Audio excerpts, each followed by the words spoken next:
మా ఛానల్స్ లో వ్యాపార ప్రకటనలు, ఇంటర్వ్యూల కొరకు మాకు వాట్సాప్ మెసేజ్ చేయండి 7799789788. గురుగారు నమస్కారం. శ్రీమాత్రే నమః. గురుగారు, సాధారణంగా మనం ఎవరి విషయంలో ఏదైనా తప్పు చేస్తే నేను తప్పు చేశాను అని ఒప్పుకోవడం చాలా గొప్ప విషయం. అవునమ్మా. అయితే క్రిస్టియన్స్ చూసుకున్నట్లయితే పాస్టర్ దగ్గరికి వెళ్ళి తండ్రి నేను ఈ తప్పు చేశాను, నన్ను క్షమించండి అని ఇలా అడుగుతూ ఉంటారు. అలా మన హిందువుల్లో ఆ పద్ధతి లేదు. అది సెల్ఫ్గా నేను తప్పు చేశానని మనం అనుకుంటాం, కానీ గుడ్లకి వెళ్ళి తండ్రి నేను చేసిన పాపాలు క్షమించు అని అడిగే పద్ధతి లేదు. దీనికి మీరు ఏం చెప్తారు? అంటే మనం టెంపుల్స్లో సపరేట్గా అట్లాంటి సిస్టమ్స్ ఏమీ ఒక గది అట్లా పెట్టలేదు కానీ కామన్గా మన సనాతన ధర్మంలో ఉందమ్మా. అంటే మీరు కనుక అంటే ఎలాంటి సందర్భాలంటే చెప్తాను చూడండి. ఇప్పుడు ఒక పిల్లవాడిని తప్పు చేశాడని మనం కొట్టాము, ఉదాహరణకి తండ్రి దండించాడు అంటే వాడు భవిష్యత్తు పాడైపోకూడదని. అప్పుడు పిల్లవాడికి క్షమాపణ చెప్పకూడదు, దేవుని ముందు క్షమించమని అడగాలని చెప్తుంది శాస్త్రం. ఒకటి. రెండవది ఏంటంటే మీరు నిజంగా గనక ఒక తప్పు చేసినప్పుడు క్షమాపణ కోరుతూ రాజదండన కనుక అనుభవిస్తే ఆ పాపం పోతుందని చెప్తుంది. మన శాస్త్రాల్లో ఎలా ఉంటాయంటే మీరు ఒక తప్పు చేశారు, రాజు కనుక దండిస్తే ఆ పాపం పోతుందమ్మా. అంటే ఎట్లాగా ఒక పోలీస్ స్టేషన్కి వెళ్ళాం, లేదా ఒక కోర్టు ఫైన్ వేసింది, లేకపోతే ఒక కోర్టు ఒక శిక్షణ వేసింది, అనుభవించాడు, ఆ పాపం పోతుందని చెప్తుంది శాస్త్రం. రాజదండన అంటారు దాన్ని. రెండవది రాజదండన సంబంధం లేదు అది. ఇప్పుడు పిల్లవాడిని ఏదో మనం ఇది చేసామో, లేకపోతే భార్యాభర్తల మధ్యన ఏదో వచ్చింది, ఒక మాట అన్నాడు, భార్య మనసు నొచ్చుకునేలాగో, లేదా ఒక భార్య అన్నది భర్త మనసు నొచ్చుకునేలాగో, దానికి మనం ఏం పోలీస్ స్టేషన్కి వెళ్ళంగా, కోర్టుకి ఏం వెళ్ళంగా, ఒక మాట అన్నానండి అని కదా. అంటే అది మేబీ లా రిలేటెడ్ సంబంధంగా ఉండి అవతల వాళ్ళ కేసు వేస్తే that is different thing. But అప్పుడు అయ్యో నేను పొరపాటు అన్నానే అని ఉంటుంది.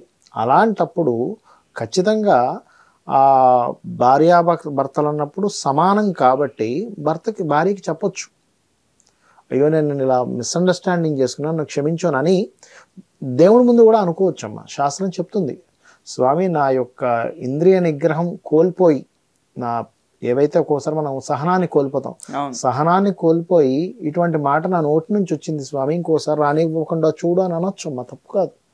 అది అలా చేసుకోవచ్చు అని మన శాస్త్రాల్లో ఉంది, లేదనేం లేదు. కాకపోతే దానికి ప్రత్యేకంగా మనం చర్చిల్లో పెట్టినట్టుగా నువ్వు పాపివి అని అన్నారు. ఇక్కడ నువ్వు పాపివి అనరు మన దాంట్లో ఎలా ఉంటుందంటే, నువ్వు ఈ తప్పు చేశావు కాబట్టి నువ్వు భగవంతుని ముందు శరణాగతి పొందు, నువ్వు భగవంతుని క్షమించమని అడుగు, నువ్వు ఇంకోసారి చెయ్యి. ఇప్పుడు కేవలం క్షమించమని అడిగితే కాదు, ఈ తప్పు ఇంకోసారి చెయ్యకుండా ఉండు అంటాడు ఇక్కడ.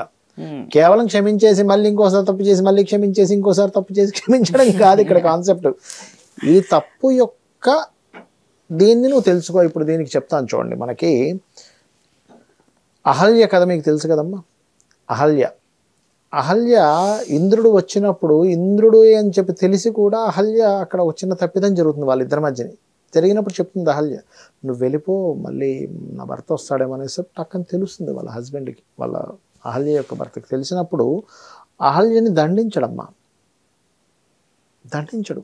ఏం చెప్తాడంటే అతను, నువ్వు తపస్సు చెయ్యి, నువ్వెంత తపస్సు చేస్తావంటే ఇంక ఈ శరీరం మీద మోహం పోవాలి, నిన్ను నువ్వు తెలుసుకోవాలి. మన సనాతన ధర్మంలో ఉన్న గొప్పతనం ఏంటంటే, నిన్ను నువ్వు తెలుసుకో, నువ్వు ధ్యానంలోకి వెళ్ళు, నువ్వు రీసెర్చ్ చెయ్యి, నేనేంటి నా యొక్క. ఎందుకంటే అసలు నేనేమంటానంటే లైఫ్లో ఫెయిల్యూర్స్, సక్సెస్లు, హ్యాపీ మూమెంట్స్, సాడ్ మూమెంట్స్ ఇవన్నీ కాదు. నువ్వు మనిషిగా పుట్టేవి, అది గొప్పది. అసలు ఫస్ట్ మనిషిగా పుట్టడమే చాలా గొప్పది. అసలు దానికి మనం హ్యాపీగా ఉండాలి. ఫస్ట్ ఓ ఫెయిల్యూర్ వచ్చిందని పడిపోవడం, ఒక సక్సెస్ అయ్యామని సంకల్పం గుద్దేసుకోవడం కాదు. నువ్వు ఫస్ట్ మనిషిగా పుట్టావు. మనిషిగా పుట్టడం అంటే ఏమిటి అసలు?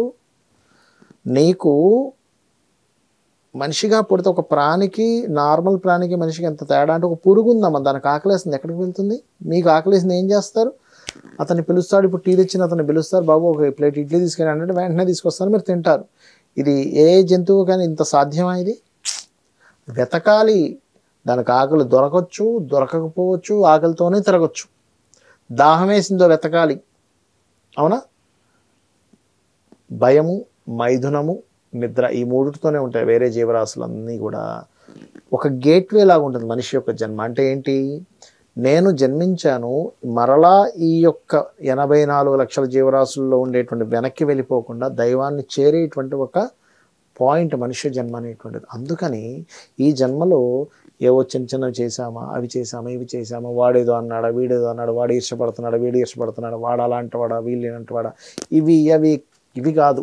మనిషిగా పుట్టాం, మనిషిగా బ్రతకాలి, మనిషిగానే ఈ యొక్క జీవితాన్ని ఉన్నతమైనటువంటి వైపు తీసుకెళ్ళాలి. ఇది చాలా గొప్పది. అయితే ఇక్కడ మనం పాయింట్కి వస్తే కనుక మన దాంట్లో కూడా ప్రత్యేకంగా అదొక రూమ్ లాగా అందులో కూర్చొని అదేదో నీళ్ళల్లో తలబెట్టో ఇంకే సంథింగ్ చేస్తారు, నాకు కరెక్ట్గా ఐడియా లేదు దాని గురించి, మీరు అన్నారు. కానీ మన దాంట్లో చాలా స్పష్టంగా ఉంది, నువ్వు మనస్ఫూర్తిగా స్వామి నేను ఈ ఇంద్రియ నిగ్రహాన్ని కోల్పోయి తప్పిదం చేశాను, నేను చెయ్యను ఇంకొకసారి, నా భార్య మీదో నా పిల్లల మీదో నేను ఇట్లా ప్రవర్తించాను.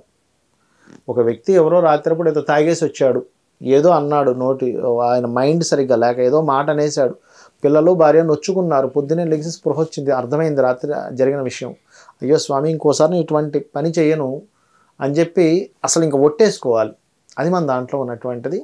వీలైతే ఆ భార్యతో మీకు ఉన్నటువంటి రిలేషన్స్ని బట్టి డిస్కస్ చేసుకుని చెప్పుకుంటే ఆ భార్య కూడా అరే రియలైజ్ అయ్యాడే అంటే అన్నాడు, కానీ రియలైజ్ అయ్యాడనే ఇది అవతల వాళ్ళకి ఒక మైండ్ సెట్ మారుతుంది. లేకపోతే అది చెప్పలేదు అనుకోండి, అమ్మా డిస్కస్ చేసి చెప్పుకోలేదు, ఏదో అన్నాడు మళ్ళీ డ్యూటీకి వెళ్ళిపోయాడు పొద్దున్న లేసి, ఈ మనిషి ఇంతే, కనీసం రియలైజేషన్ కూడా లేదనిపిస్తుంది. అది స్త్రీ విషయంలో కావచ్చు, పురుషుల విషయంలో కావచ్చు. ఒక్కోసారి స్త్రీ కూడా ఒక మాట అనొచ్చు భర్తని, ఏదైనా తొందరపాటులోనో కోపంలోనో ఆవేశంలోనో అన్నప్పుడు మళ్ళీ అదే భార్య వచ్చి అయ్యో నేను ఇట్లా అనేసానండి, బట్ తర్వాత ఐ వెరీ గిల్ట్ ఫీల్ అయ్యా, నేను ఇట్లా అనకూడదు అనిపించింది అంటే ఎంత రిలీఫ్ వస్తుందమ్మా.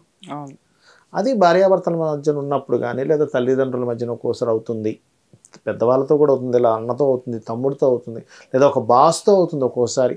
ఏమంటే ఇందాక మీరు ఇలా అన్నప్పుడు నేను గవాలను బయటికి వెళ్ళిపోయానండి, కానీ బట్ ఐ రియలైజ్ ఇంత పెద్ద కంపెనీ నడిపించే వాళ్ళకి ఈ మాత్రం టెన్షన్ ఉంటుంది, నాకు అర్థమవుతుంది మీ బాధ అంటే బాస్ హ్యాపీ ఫీల్ అవుతాడు.